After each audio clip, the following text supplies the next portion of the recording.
back to the Cover Story Podcast. I'm Jack and he's Mac, and we are on a never-ending quest to win you some racks. This is episode 3, numero 3. And if you have been living under a rock, you missed the Parlay of the Ages. Mac, we have to start here. Forget the recap of the weekend.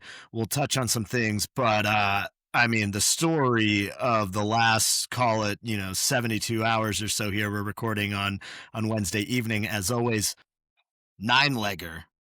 Bang, bang, bang, bang, bang, bang, bang, bang. How are we feeling? I think you missed 2 bangs there.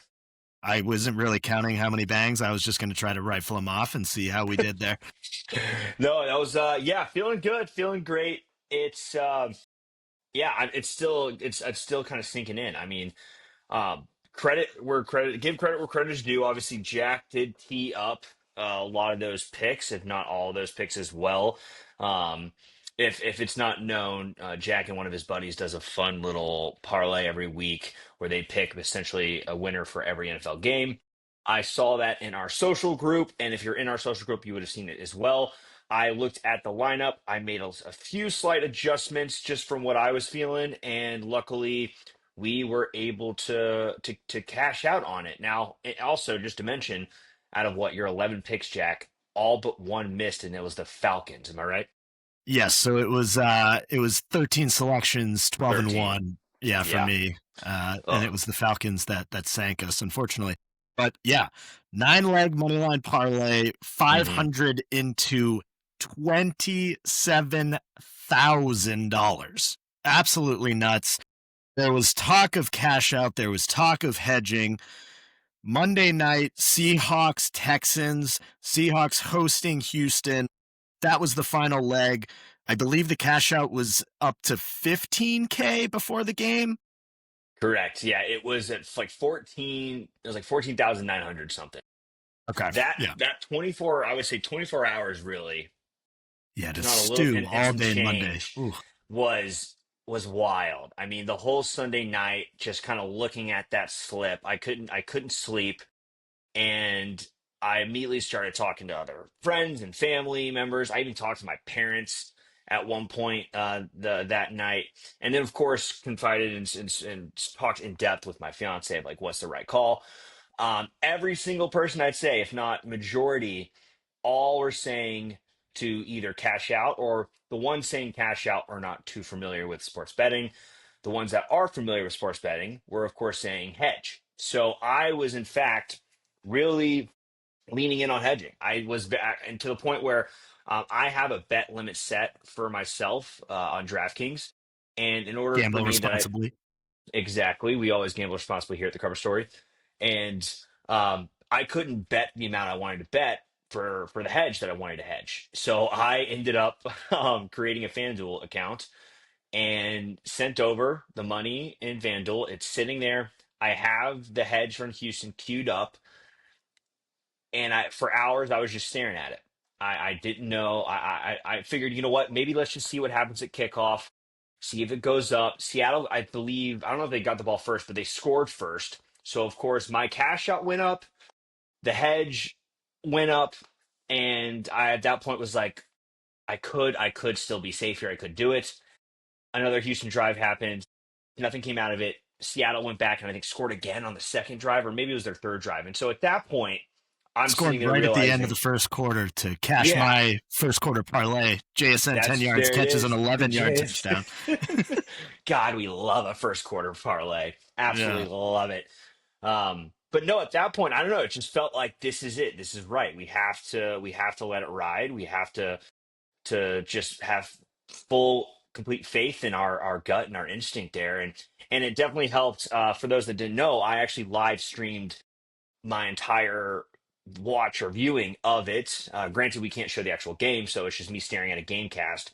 But a lot of people in the chat while on the stream were rooting for obviously us to let it ride, and so we let it ride, and it got dicey. It got pretty dicey at a couple of points. But as we know, Seattle came through, and the moment we saw that come into the account, yeah, God, it was an amazing feeling, and we took a lot of that winnings and was able to then, of course, put that into some exciting Champions League play the next day, which we will touch on later in the podcast. Yeah, I mean, all-time moment. Yeah, absolutely. For what it's worth, I was always team let it ride. Yeah. And I never told you to cash out, hedge, whatever. Nope. I was always That you do not. probing to see where you were at. Obviously, wanted to let you make the overall decision. Yeah. But I was always let it ride, and I explained to you the night before my conviction in the Seahawks selection. Their defense was stifling. Houston's O-line was terrible. I know they had just won 2 games, but they were versus crap teams, the Titans and a Lamarless Ravens. Yeah. And so I put the blueprint out for you. I'm glad you held Hmm. true. Absolutely. But yeah, and that was the story of the game. I mean, the Seahawks defense was smothering. They Yeah. should have had the safety. They, all this stuff. You take away that Yeah. Sam Darnold fumble in the end zone, and it's Yeah. not an 8-point game. That's a 15-point win. So Yeah. it was never really in doubt. There were some funky things that happened where it was like, whoa, the mojo is really not Yeah. tracking. Missed field goal Yeah. for the Seahawks. The it was a blocked field goal. Blocked field Then goal. then Houston scores to make it an 8-point game. They get the ball to start. Then CJ Stroud ends up throwing an interception. So Seattle got it right back. They didn't score, put another field goal up. So it was like, ooh, that could have been the real nail in the coffin there.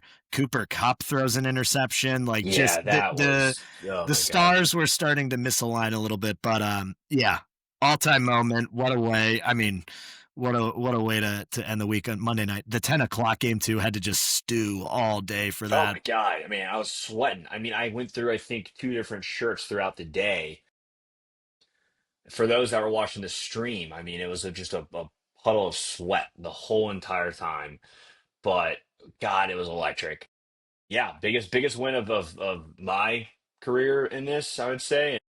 Biggest for the cover story for sure. And so we're uh we're happy it ended the way it did, obviously, and excited to just continue that momentum and keep it going. Yeah, I mean, it was awesome. And surely nothing else happened last weekend that we need to talk about. So, Well, you know, oh, there is one thing, Jack. For those of you that have been following and listened to our previous week's episode, there was also a very, very big match on Sunday. And I say match explicitly because, or I should say strategically, because it was the Manchester United versus Liverpool match. And for those that don't know, Jack and I made a friendly little wager. Instead of, giving you guys a pick to bet on, although I, of course, would have rode with my Red Devils, but our little friendly little wager, if Jack, correct me if I'm wrong, it was the winner of either of our clubs, me being Manchester United, you being Liverpool. We're then going to decide what the loser would wear for our Halloween special for episode 4. that And is as correct. we all know, and those that follow footy and follow the Premier League, the Red Devils came on top and defeated Liverpool at Anfield, I might add, 2-1, thanks to the GOAT, Harry Maguire, with the nail in the coffin, 2-1 victory. Massive 3 points for United, blunder for Liverpool. Overall, electric and incredible weekend. Cannot be more stoked about the outcome.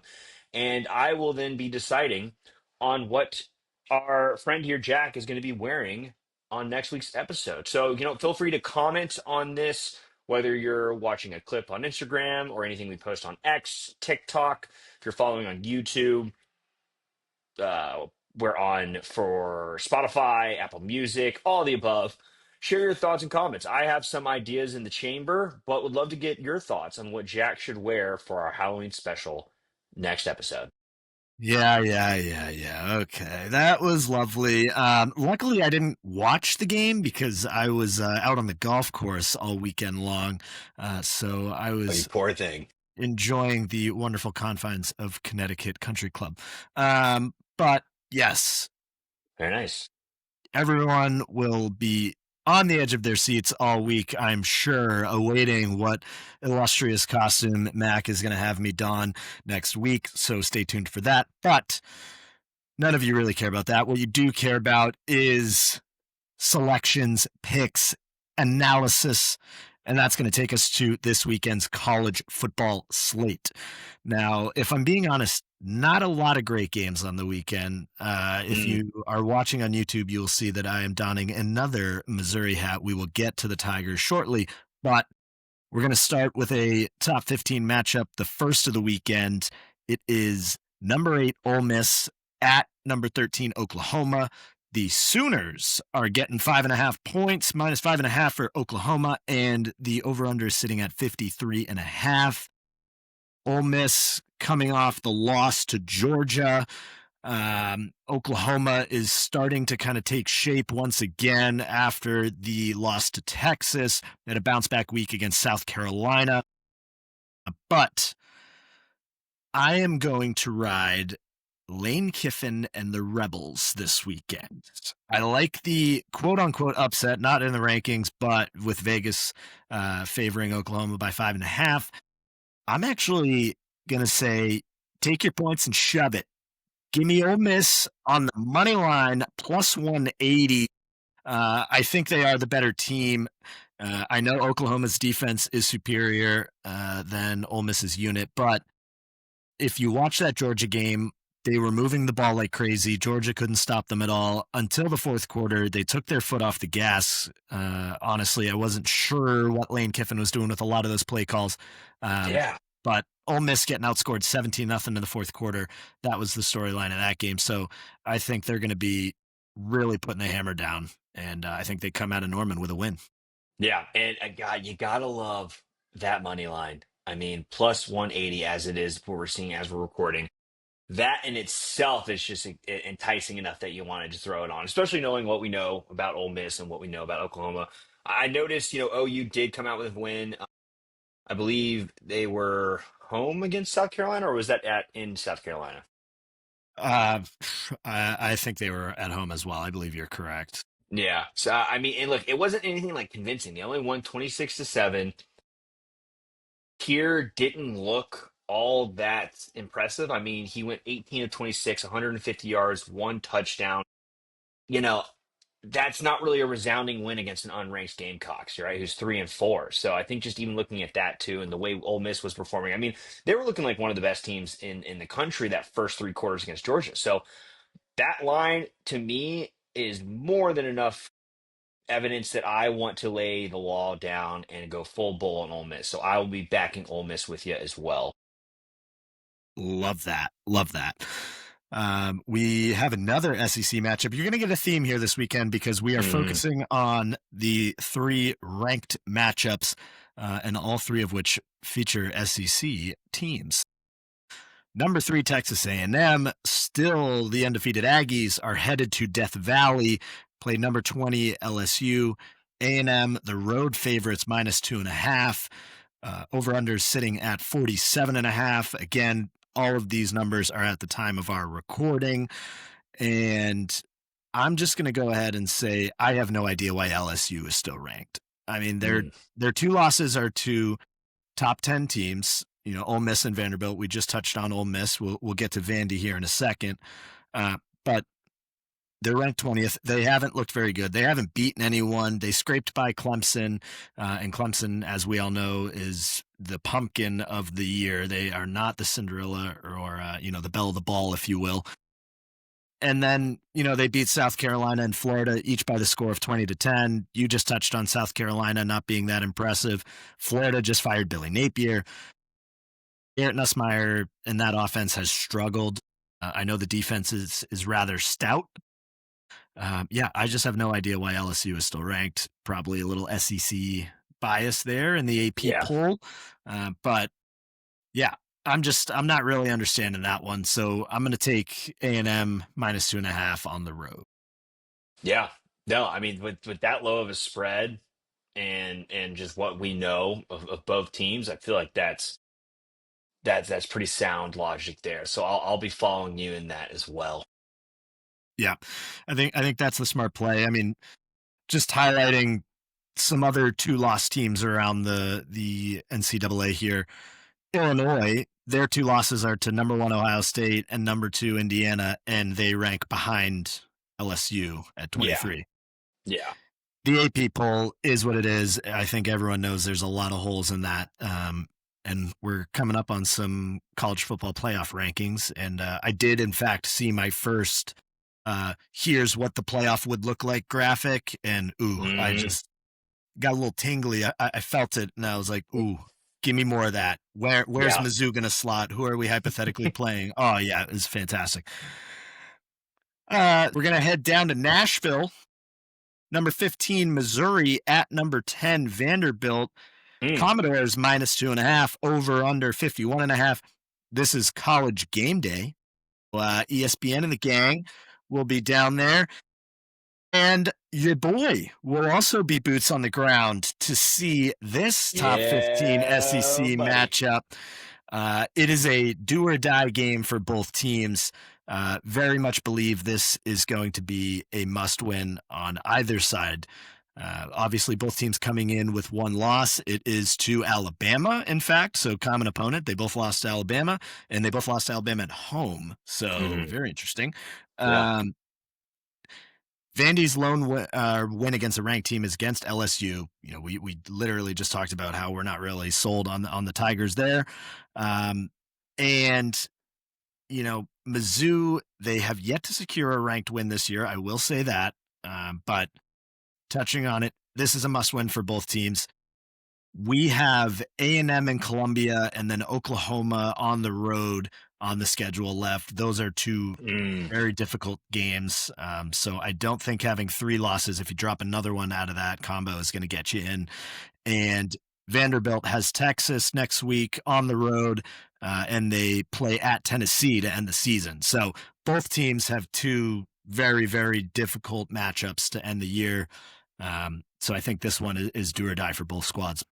yeah, no, absolutely. And I mean, look, the way Mizzou's been playing too, it's I still think they come out on top against Bama if that final read just wasn't misread. If your quarterback actually was able to see your open guy down there, we'd be having a completely different conversation, right? And looking at what's ahead, of course, I just I'm again. I hate to ride all three with you here, Jack, but I know we like some a little bit of a back and forth, but these are three sound picks that I'm going to be very bullish on as well. I think you brought up some great points, of course, with what we're seeing in Vandy, but you know, especially -2.5. Not only that, the fact that you're going to be there and you're going to be watching it live, I just can't. I would never be able to accept or forgive myself if I were to try to look at Vandy on this one. So not only do we see Mizzou upset here, but the fact that we even see a plus money line is always going to be a right in our books. I mean, even if we were just to do an Ole Miss plus 180, Mizzou plus 120 by Give itself, me that number. Give me that that number. number. I mean, if we're gonna do some quick math here, if we were to do that now, let me ask you this though: are we gonna want to also throw in the A&M at 2.5 to do a little 3 parlay, or would this be more of a conservative 2 parlay here? Ooh, I mean, I don't know. You'd be backing 2 road dogs in the SEC already to win outright, and then you wanna take a road favorite. Oof. I mean, dial it up for me. I believe if my math is correct, plus 516 if you take Mizzou and Ole Miss on the money line. So That is correct for just those two. dial it up for me. What do we have if you add A&M? And are you taking I A&M on mean, the money line or the spread? the money line, their spread's 135, right? So that's actually not too bad. But if let's just say we do some money line, right? Gets us up to plus 972 Oh, for all three. Now, if we were to do the spread, that gives us the illustrious and sweet 4-figure parlay that we love to just go full bull on. So that oh would my be a, gosh. a plus 1051. So those three in itself, I mean, talk about some juice. That is a number I would love to put some money on. So that could be our play for Saturday. Yeah, I think that one I will stew a little bit more on, but be sure to be following in the DK sports betting group to see if that one comes to fruition. We'll Hmm. be obviously sharing our picks. I will be riding Mizzou on the money line though. That'll be a no brainer. Yeah. But Yeah, I mean, that number is just going to look even better as we get deeper into the weekend here. Hmm. But two other games on the slate. You know, I always like to hand out a little special nugget here and there. I believe the specialty picks are 3-2 on the year, if I'm not mistaken, in college Hmm. alone. So not a horrible record, but that's a 60% clip if I Hey, can do that's a math win. That's a win. correctly. That's a winning record. But I got two for you. And we got a Big Ten matchup.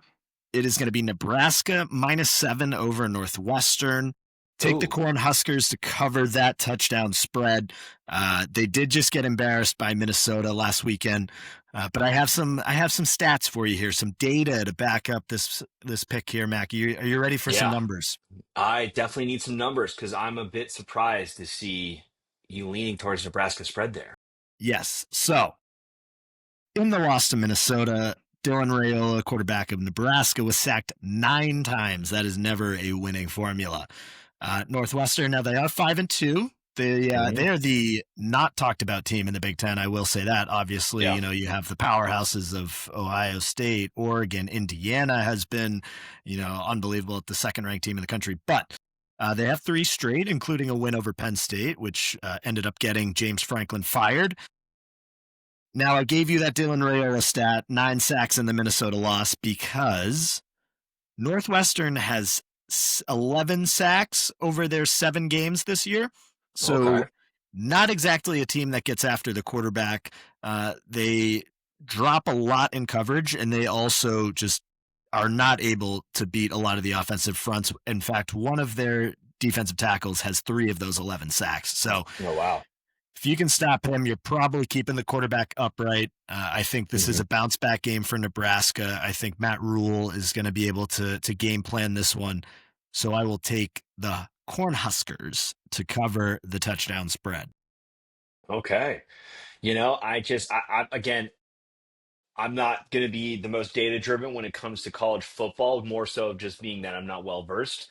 A lot of it backs from emotional reasonings and things like that. And so when I'm looking at, Northwestern beating Penn State recently, granted, I understand Penn State is nowhere near where they've been, hence why their illustrious coach has now been fired. But a touchdown spread on this one scares me. So I may be leaning towards Northwestern -7. I also lived in Chicago for Mm. 8 years, so I got a nice connection there. So we're gonna move on to the next specialty pick that you got there, Jack. Please, by all means, go ahead.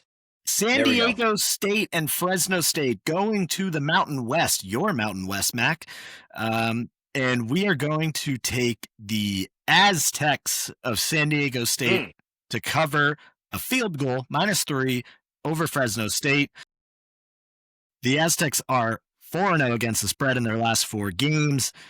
Fresno State just lost to your Colorado State Rams yep. 49-21 as 5.5 point favorites, I might add. They are 0-3 in their last 3 games against the spread.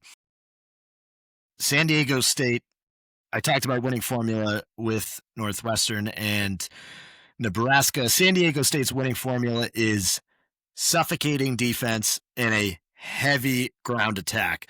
The rushing offense, 180.2 yards per game.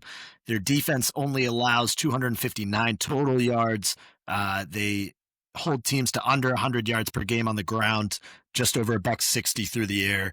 And their scoring defense, they only give up 12.2 points a game. So heavy ground and pound from San Diego State. Not a lot of yards for Fresno State. That defense struggled mightily against Colorado State. Lots of states in this one.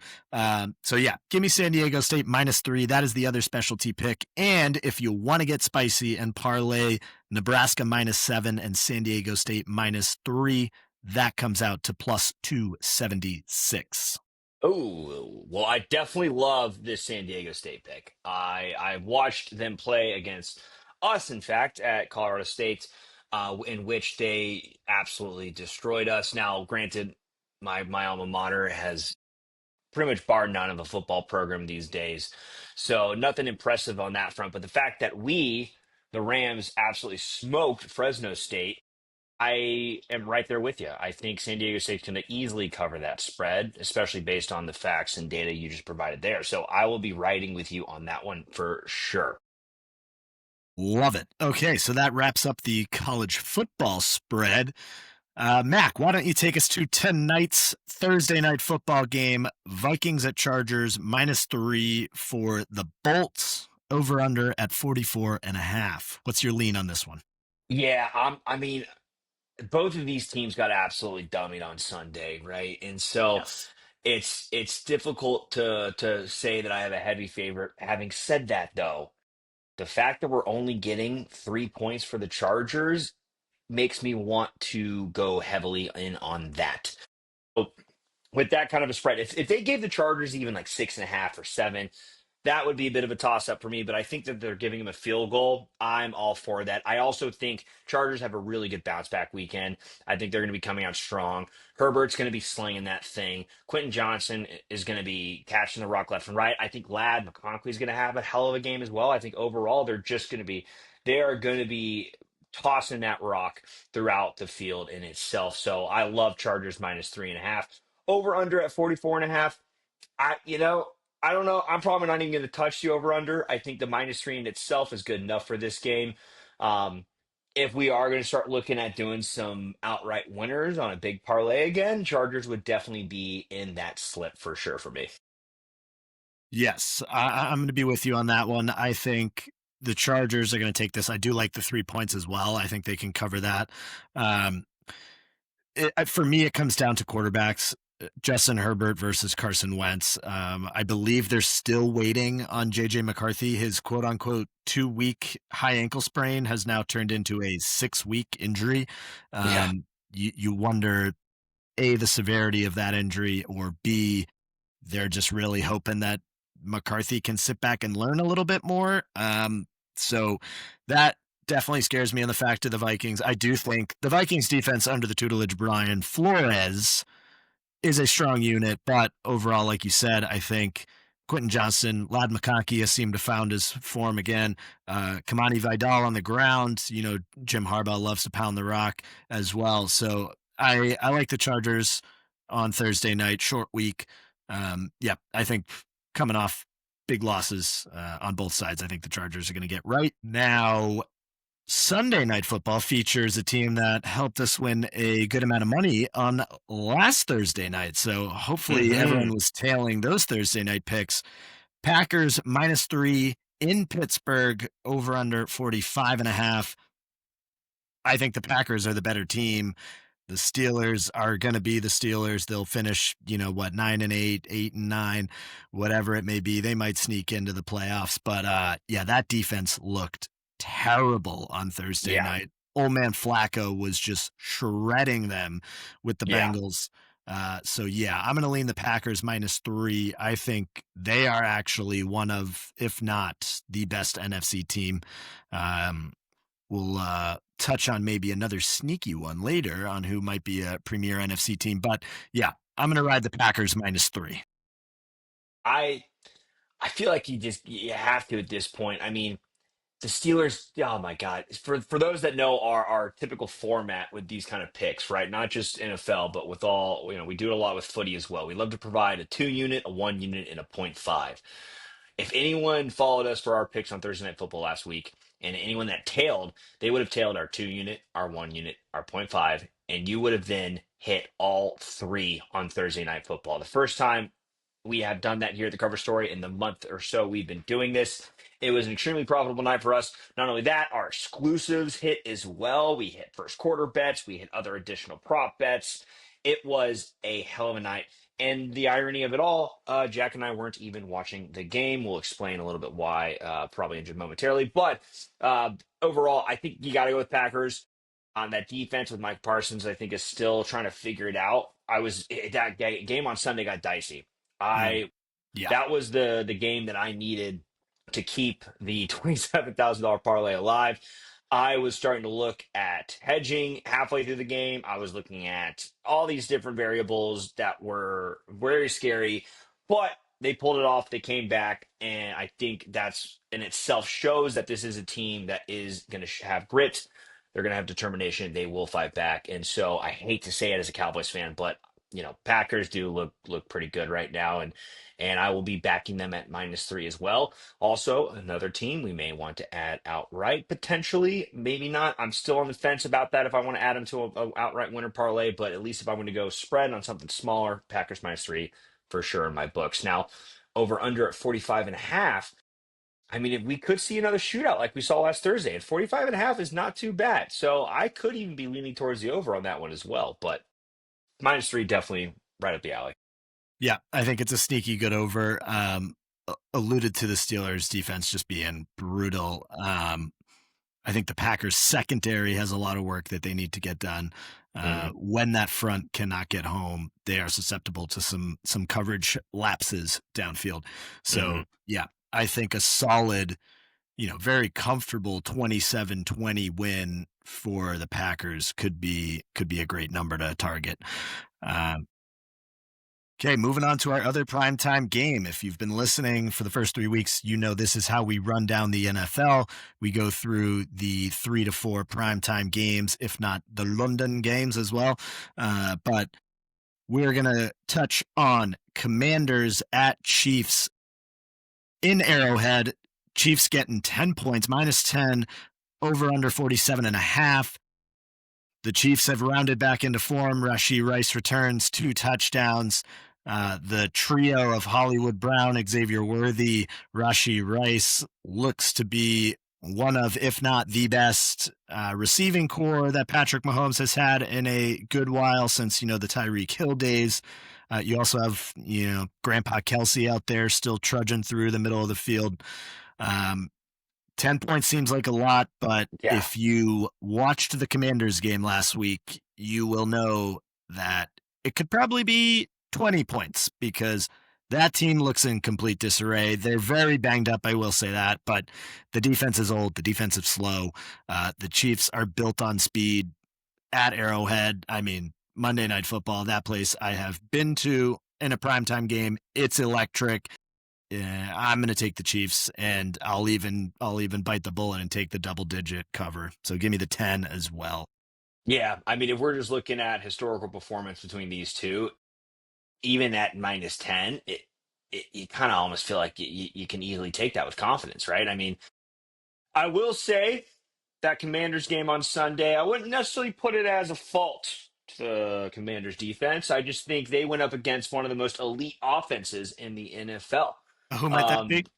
who might that be? That might be the America's team is who that might be, which we will touch on in just a moment. But because of that, that's why I'm not going to necessarily say their defense is that terrible. But let's be honest, it really is kind of bad. And the Chiefs are firing all cylinders. They look like they're back to playoff Chiefs, and I think they're really going to be lighting this one up.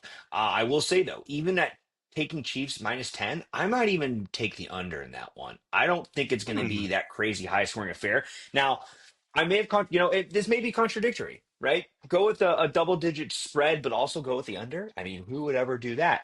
I would. And if I'm going to be able to look at both those and put money on both those itself, I would do that. In fact, I would imagine too doing a little under with a double digit spread, that's going to give you some good odds. So something to look out for on those two in itself, because that might be a juicy option to put a little quiche down. Yeah, I just did that for you, and it is plus 305. That little inverse parlay there could be On. very Oh, intriguing on folks, Monday night. We'll see where that folks. line gets to, because there was some early movement on the total.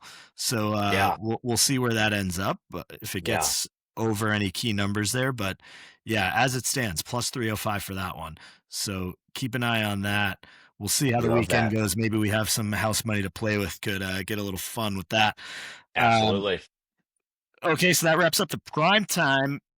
Mac, I'll throw it to you for this one because Right. there's a pretty good game happening in Denver this weekend, huh? Immovable object meets unstoppable force, or whatever that Yes, phrase yes, is. yes, there is. My Cowboys are going to be traveling over to Denver, the Mile High City, as the unfavored against the Denver Broncos. If I'm looking at this correctly, I believe they're giving the Broncos 3.5. Well, you know what? Fuck the spread. Who cares about the spread? Because we're going to be going full bull on my Dallas Cowboys at plus 150. We went full bull on the Cowboys last weekend against Commanders. We're going to go full bull again. CD's back. Dak's looking like MVP candidate, especially now that Baker is now non-existent after this previous performance, which we will probably touch on potentially. But I'm thinking right now the Cowboys are flying high. Defense obviously is our significant Achilles heel. There's a lot of rumors that we're trying to make some moves. I've seen Max Crosby's name being thrown out there. I've seen some Imagine other if the elites. Cowboys had an elite pass rusher. Whew. I mean, no, yeah, well, I mean, no, that's not for those, of course, that don't know what Jack is referring to. He's referring to our trading of Micah Parsons over to the Packers, which we will not touch on, even though there is something going on in the water of Dallas because we traded two world generational talents from both of our biggest franchises in within 6 months. Shout out Mavericks. The new ownership and Nico Collins can go fuck themselves. Sorry, Mom. Had to say it. Although the Mavericks do play tonight against the Spurs. Shout out Cooper Flag. But going back to the Cowboys here, I am loving plus 150. I am going to be hammering the Cowboys. They will also be added to my slip for winners for the weekend as well. We went with them last week. It paid out this on Monday. So we're going to run it back. Go Cowboys. Yeah, I mean it's really the tale of two cities here. Broncos defense is touted as one of the best. Pat Surtain, obviously the best shutdown corner in all of football. You know, you touched on the high flying offense of the Dallas Cowboys. Now, Dak Prescott, I do have the current MVP odds up right now. He's plus 2,000. If you want to jump in on the Dak Prescott MVP train, I may just do that right now. I will say the fourth best option is none other than Drake May at plus 800. So for all you Pats fans out there, you might have missed the boat on that one because I'm sure that number was a lot lower at the beginning of the year. But Drake May is him. Oh, guess who number one is? Baker? No, Baker's number 3 at plus 700. Do not tell me it's Patrick Mahomes. Oh, it is. At plus 125, Pat Mahomes is the favorite to win the MVP. The reigning MVP, Josh Allen, sits at plus 360. Such horseshit. Yeah. So you even have Matthew Stafford at plus 1,000 and Jared Goff at plus 1,800 sneaking in there. So it is the quarterback award. One that I am very intrigued by, though, if you're just looking at pure value, Daniel Jones, Indiana Jones, sitting at plus 2,500. Oh, man. I mean, their schedule's awful. Obviously, they rely heavily on Jonathan Taylor, who, I mean, people talk about Bijan, people talk about Saquon. I think we said this last week. He is arguably the best running back and just quietly does it in Indianapolis, I should say. But if you're going on pure value, Daniel Jones at plus 2,500 is, that is tasty. Has anyone ever, because I would assume Danny Jones has got to be the heavy favorite for comeback player of the year. So yeah, I imagine. So let me see if I can find that for you. Has anyone ever won comeback player of the year and MVP? Well, you're gonna love this. It's funny you ask that because the person who is currently favored to win comeback player of the year, my friend, is none other than Dakota Prescott at plus 100. So he is even money right now. You also have Christian McCaffrey at plus 175, Aiden Hutchinson plus 450, and then none other than Daniel Jones at 475. So, wow, that could be an interesting parlay. I don't know if DraftKings allows you to parlay multiple awards, but I think if we could, you and I just have to do that. You take Prescott at comeback player of the year and MVP, and I'll take Daniel Jones for both, and we'll see who can cash out before the end of the year. That's a lot of fun. That would be very fun. Well, I don't get that though. I think how is Danny Jones not outright number one right now? But we won't. Okay, we're getting distracted here. My apologies. I went off the rails. nothing like a little tangent there to get the boys excited about some futures. But oh man, Cowboys money line plus 150 against the Broncos. That one will be a very, very fun game to watch. What probably won't be a fun game to watch, but it's intriguing nonetheless because of availability of certain players. That Hmm. is happening in Baltimore. It is the Bears taking on the Ravens. Ravens -6.5, over under 49.5. If you're wondering why is a 1-5 Ravens team getting almost a touchdown, that is because Lamar Jackson is slated to come back, folks. Hmm. And I don't know if he's going to. So that line could be interesting. You may want to try to get some early action on that. Um, you know, if Lamar does in fact play, I think obviously that'll sway people to back the Ravens. But even if he does play, I am going to give you some nuggets here, Mac. And that Oh, we is love some nuggets. in favor of the Bears. And their money line is sitting at plus 235 right now. So what do the Bears do well? They distribute the ball to multiple receivers. DeAndre Swift has looked phenomenal as of late, not only rushing, but catching the ball out of the backfield. The Ravens against the run this year are 31st in the league. Now, there are only 32 teams in the NFL. 31st would mean they are second worst at defending the run. Hmm. You'd have to then assume that they're probably very good against the pass, because if they're horrible against the run, they probably don't get thrown at a lot. Well, you would be wrong, because they are 27th in the league in defending the pass. So this team has a lot of issues. Caleb Williams is starting to come into his own. Ben Johnson has that team moving the ball well. That one is very intriguing in terms of Mm. a road dog to back on a money line. And I know if Lamar Jackson does play, that could very much sway things. But if Yeah. you want to try to get in on something early this week before some of the news breaks, maybe throw a little sprinkle. The Cowboys and Bears to win outright, plus What are we looking? 737. Oh Plus my. 737. Oh Oof. my God. Oh my God. See, I mean, look, I think we saw today Lamar just returned to practice today, right? Yes. The fact that he just returned, what, Wednesday, how many days before we're talking Thursday, Friday, Saturday, 4 days prior to their game after a bye week and just coming back today. That's going to be very interesting. And in fact, I mean, I'm a big fan of risking it for the biscuit. So hitting up the Bears line tomorrow, if not today, could be a play because if we see any kind of confirmation or any kind of update or confirmation that he, let's say, in fact, is not playing, we're going to see a totally different option and a totally different line and spread there. So this could be the time to pounce and take advantage of that. So, oh my God, I might even do that today. I might even just go for it. I don't know if I'm going to parlay it with the Cowboys. God, I love that line so much. It's juicy, ain't it? But the Bears is going to be. I will say though, the Bears have been making us a lot of money recently, right? And but I also want to ask. You brought up the Ravens' run defense. Have the Bears been running much? 'Cause all I know is Swift has not been putting up much fantasy points, if I'm not mistaken. Or are they? Have they been running well? I mean, correct. Hold me honest here. I know Jordo and Trev shout out my Chicago buddies that would be able to know off the top of the dome. But I feel like they've just been throwing the rock a bunch. No. Well, as of the last 2 weeks, as I said, DeAndre Swift has started to heat up. 19 Mm, carries, 124 yards, and a touchdown. That's averaging 6.5 yards a carry. Now, that was mm, against the New Orleans Saints.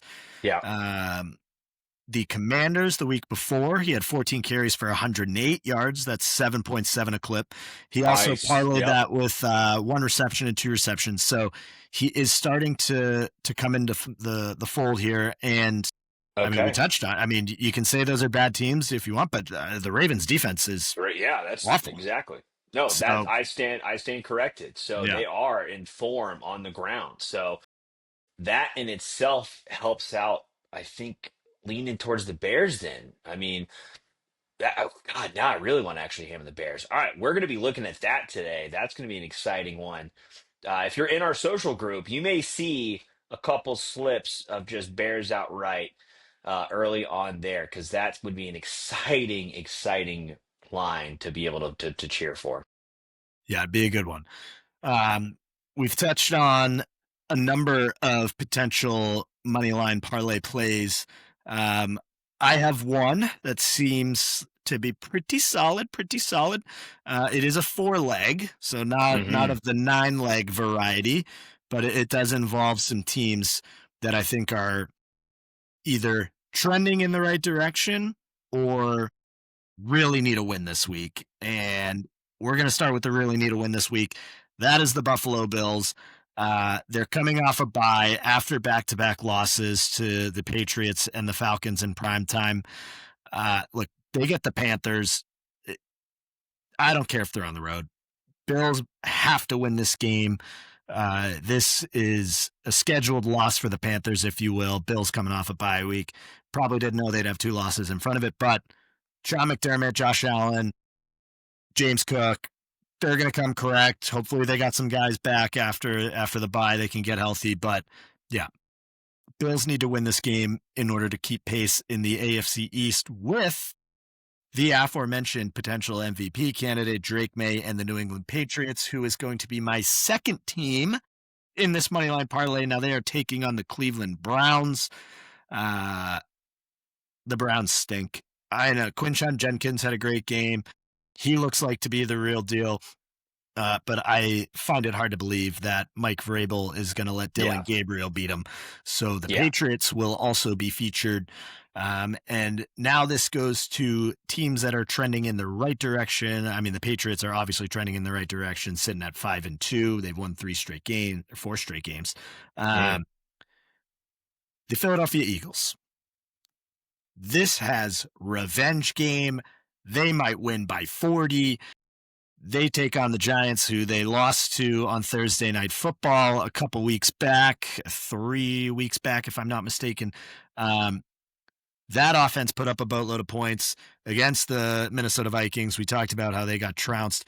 I'm going to take the Eagles. That offense looks to be clicking. Saw a lot of aerial yards for Jalen Hurts, which we hadn't seen early on in the season. So I'm going to take the Eagles to beat the Giants in a little revenge game. Yeah. And then to round it out here, we're going to ride the guy that made us some coin on Thursday. We're going to back Old Man Joe. He's going to connect with Jamar Chase for another 16 catches, which obliterated Yeah. me in fantasy, by the way. But they're playing the Jets. The Jets are terrible. They're going to Yeah. they might win a game. I don't know, but they're not going to win this one. They just scored No. 6 points at home against the Panthers. Flacco, a little mini bye for the Bengals too, so he's going to be fresh. Old Man Joe's going to feel a little good. Another week to study the offense. That one's plus 171. All 4 of those teams on the money line. Ooh, Who see, sells that? yeah, I mean, I don't think, any of them sells, but I don't know. If I have to pick one, I gotta go, and I talked about him last week. Is like I gotta go with Jackson Dart and Cam Scatterbo. I think if anyone's gonna mess up this parlay, it is those two. Because quite frankly, you look at that Broncos game last week, they were not the problem. I mean, the fact that the Giants in classic New York fashion let in 33 points in the fourth quarter. Jackson Dart Giants. throwing interceptions didn't help that team either. Yeah, I mean, he got a little cocky, but he's a rookie. He's young. He's going to figure that out, right? We've seen it. We've seen it before. It's not as if he's going to be perfect in his rookie year, let alone maybe his sophomore year. But those guys love to show up, obviously, in big games. Eagles is a massive game. This is an NFC rivalry matchup. It's gonna. I don't think it is going to be a blowout. Although we did see the Eagles obviously come back. Personally, I would ride with you. I would put Eagles, Pats, Bills, and Bengals all in one together. But if I had to choose, if any of those are not going to hit, I don't know. Scat and Dart might have something. Might have something up their sleeve against Philly. I don't know. Yeah, I mean that one obviously it would be a repeat of what happened just a few weeks ago, but Yeah. again, I don't see the Eagles dropping this one. I think they're coming with a lot of extra juice. So we'll take those 4 teams at plus 171. As we often like to do though, we like to chase a little bit, chase a little money line slot. So Oh God. if you want to back the Falcons, I will not be because the Oh Falcons are God. dead to me, but they are playing the lowly Dolphins, another all-time bad vibes team. If you want to Yeah. add that, plus 223. But I will not be because the Falcons are dead to me. So, Yeah, and that I think that could be an Icarus moment here, right? I think we got a good thing going with the four we picked at 171. Even though Miami is a complete disaster, do we even know if Tua's starting? I mean, even if he was, it would be like a no-brainer on Falcons. oh, But well, Mike McDaniel was like two as the quarterback. Yep. So they're just going to go down with the ship and be awful. So yeah, I mean, they're terrible. But their Falcons, backup wasn't even I'm a sick of good them. option either. Yeah, Yeah, no, Quinn I don't Ewers. blame you. Talk about an absolute just joke of a player there. But sorry if you're a Texas fan, but yeah, that was an absolute disaster. Welcome to the NFL, bud. But I think that's a little too Icarus moment for me. I'm going to go just with those four. Will I be adding some more for a big heavy hitter again? We will see. You're going to have to tail and watch our picks to find out later in the week. But I think for NFL, that is a solid wrap up. But we cannot end without mentioning the big the big day it is on Sunday within the NFL. It is National Tight End Day. For any of those that have been following the National Football League this year, it's been quite a year for the tight ends. We have made quite a bit of quiche on tight ends this year. I don't know if there's any, I'm sure there's some stats or data of like what it's pacing to be on tight end touchdowns for the year in itself. It's got to be going in a very positive, strong direction because it just feels like the tight ends are coming to play in 2025. So, being that it is National Tight End Day, you know we are going to be cooking up some delicious tight end touchdown props for you all. Be on the lookout. If you follow Instagram, TikTok, if you follow X, if you follow all our socials, we will be sharing those picks day of, and we are very, very excited for that because we know those are going to be some juicy lines and a lot of money to be made. I imagine there's quite a bit of boosts being offered across the old Yeah. sports books as well. Oh yeah. Try to get you to reach for some of those. But yes, National Oh Tight yeah. End Day. That should be a fun one. Stay tuned on Sunday. Okay, that is it for American football. Now we're going to Hmm. take it over to Mac for European footy, the all round ball Hmm. game. So, where in the world are we going this week, Mac? Yeah. We are going to be focusing on one country, and so and for that reason, because last week, if you listened to our episode, I gave you all 17 picks, right? Whether It's a lot that's of a picks. outright winner, whether that's a both teams to score, whether that's any type of props in that scenario. I gave you 17 picks in World Footy last year or last episode. 15 of them hit. Is that bad? I think that's pretty good. I think that's pretty good. It's pretty good. So what I'm going to be doing is I'm going to be having a lot of picks for you all. But if you're going to want those picks, you will need to be following our social media platforms in order to capitalize on those picks. So the little nugget I'm going to be giving you this weekend or today here Thursday is we're going to just be talking about Premier League. A lot of fun, exciting matches for coming up here. Nothing like too crazy rivalry wise, but if we're gonna just kickstart things off on Friday, the one EPL game going on Friday is going to be West Ham away, and they are playing. If I'm not mistaken, I believe I thought I wrote this down, but they are playing Leeds United. Apologies there. So West Ham at Leeds now. If anyone is following the Premier League, they understand West Ham is in complete shambles, right? This is a massive club in England, relatively new stadium that they spent godly amount of money on. They're supposed to be a top 10 club, if not top eight, playing in Europe, playing in at least Europa Conference League. They're now second to the bottom of the table right now. And the one thing I will say is they recently picked up a new manager who has one now match under his belt. So he's still kind of figuring out the team. But that is Nuno. Nuno Santos Nuno, if I'm not mistaken, if the middle name there. Nuno took over from Nottingham Forest. He was fired unjustly, in my opinion.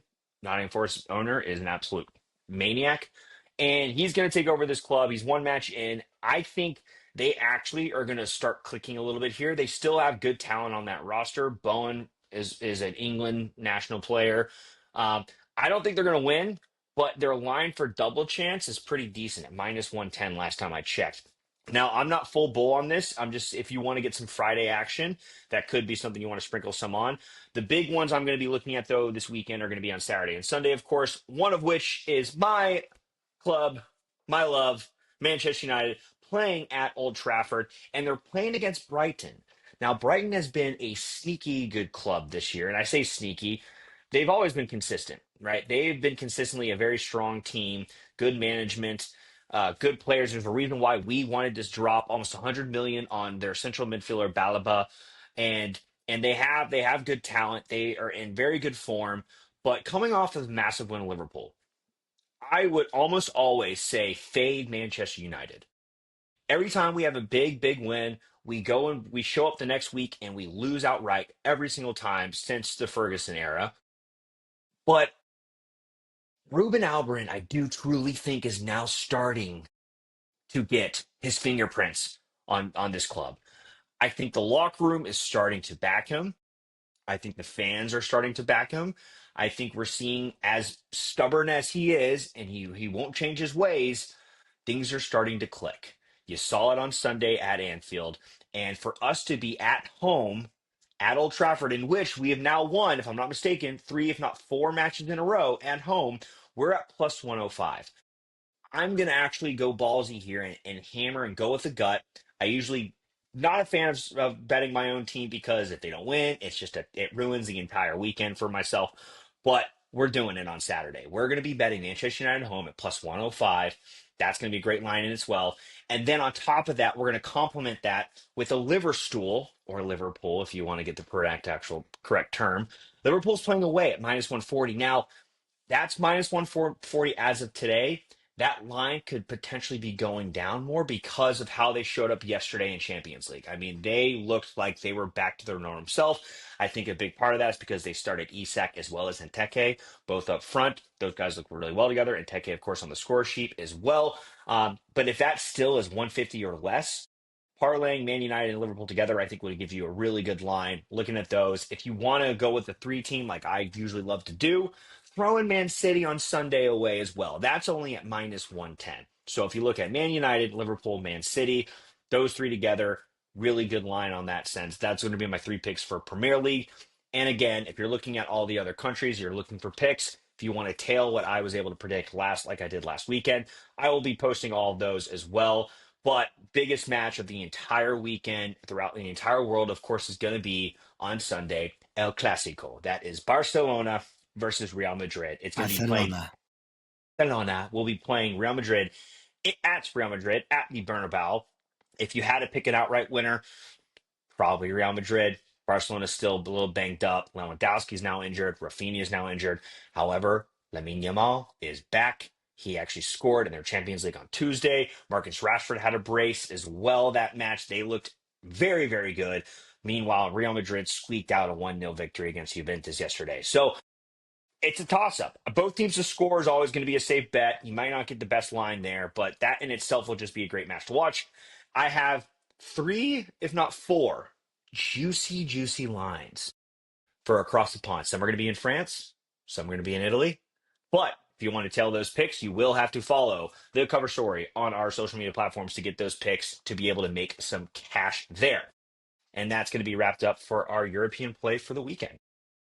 Love it. The irony is not lost on me, the fact that you did not want to bet Man United to beat Liverpool this past weekend. They did, and now you're going to back both teams to win this weekend. So I really hope the karma police doesn't come and get you there. But the logic sounds sound, so let's do it. Let's back Ruben and the boys, and then let's back Liverpool. I could argue I did bet on Man United to win because I'm not the one that's going to be wearing a ridiculous outfit on our next episode. Oh, yeah. Well, moving on to our World Series preview. We almost had it. We almost had the Mariners versus the Dodgers, but so close. We are going to have a very long travel series. I'm sure you're going to get loads of graphics about how far everyone has to travel, but that is the Los Angeles Dodgers and the Toronto Blue Jays. The Blue Jays are, in fact, hosting this series, so game one will be Friday night in Toronto. How did these two teams get here quickly? The Dodgers quickly, in fact, made fast work of the Milwaukee Brewers, swept them in 4. They just completely ran through most of the NL. Blue Jays had to take the long way to get here. They won in 7 games over Seattle. George Springer, huge home run in game 7 to project the Jays to victory, winning the pennant there for the AL. I would love to back the, you know, little sparky underdog Blue Jays here, but I just think there are far too many bats, far too many arms. The Dodgers are exactly what everyone thinks they are, a complete wagon. That's what happens when you have a $530 million payroll. I really hope it's an entertaining series, Yeah. but I think Dodgers in 5 is probably what's going to happen, unfortunately. But who knows? Who knows? Mad Max, shout out Mizzou, Max Scherzer, big game pitcher. He's like 500 years old now at this point. Um, but who knows? Maybe he can try to will the guys to victory. Now Toronto does have some bats. I'll give them that. I think their lineup is deep. Vladdy, you got Bobichette's coming back. I believe he's finally healthy.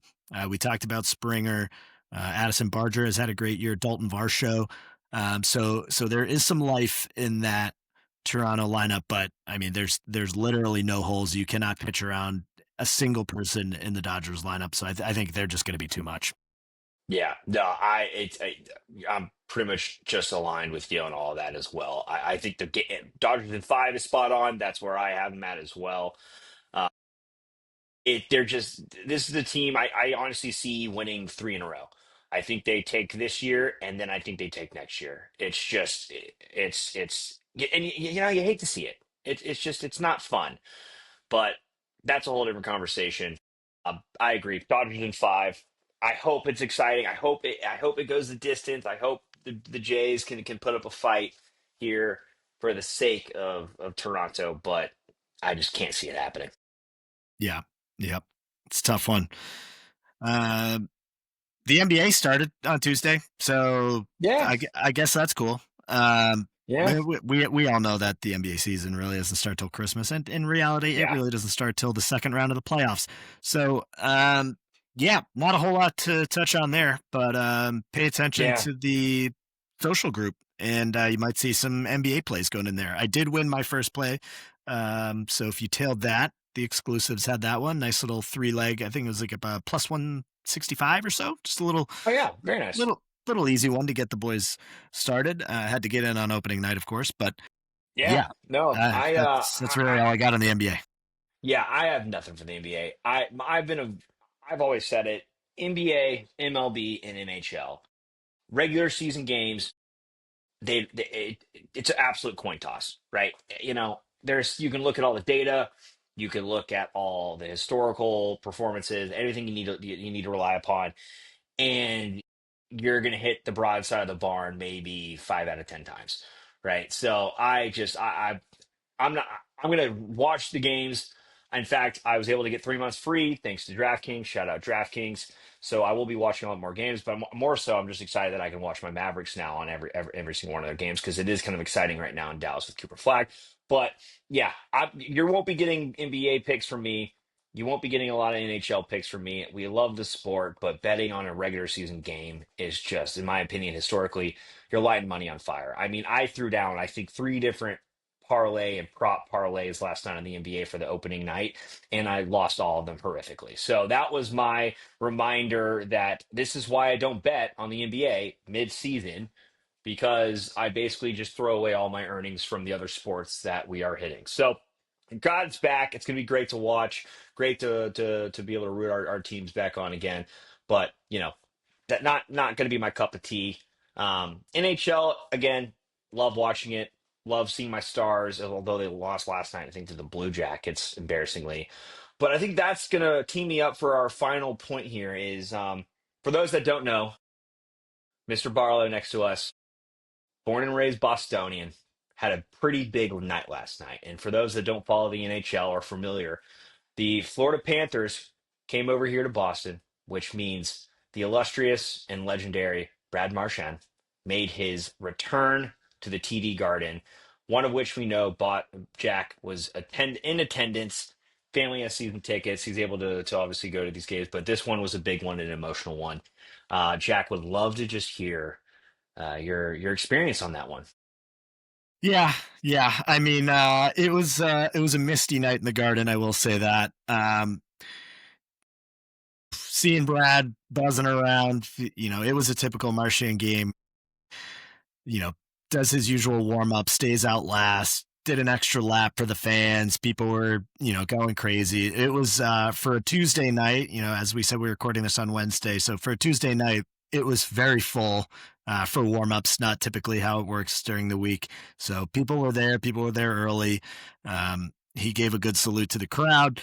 And I told my dad at dinner beforehand that they're going to get it out of the way quickly. They're going to get the tribute video playing as early as possible to try to just, rip the Band-Aid off, do whatever you need to do. And they did at the first intermission. He was sitting on the bench and I was like, here we go. First intermission I mean, the first TV timeout in the first period. Now, Brad Marchand had already recorded a point because the Bruins gave up a freaking power play goal 90 seconds into the game. But they do a great video.